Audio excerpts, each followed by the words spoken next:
Nuova norma più stringente per l'installazione di autovelox fissi sulle strade. Il tavolo tecnico dedicato alla sicurezza stradale in prefettura ha respinto in blocco le istanze presentate da 26 comuni della Marca relative principalmente a strade provinciali e regionali gestite da ANAS e Veneto Strade. Lunedì scorso si è riunito l'osservatorio sugli incidenti stradali, come avevo preannunciato che entro la fine dell'anno sarebbe stata fatta la verifica di tutti i tratti di strada per i quali era stata richiesta l'installazione di nuovi sistemi di rilevazione della velocità.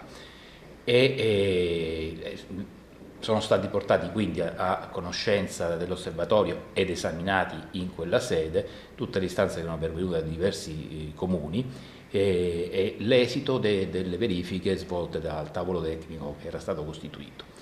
E abbiamo riscontrato che rispetto ai requisiti che richiede la normativa vigente non ci sono possibilità di autorizzare quei tratti. Nella sostanza resteranno per ora operativi solamente gli autovelox in tangenziale a Treviso e quello in funzione in via Kennedy a Riese Pio X.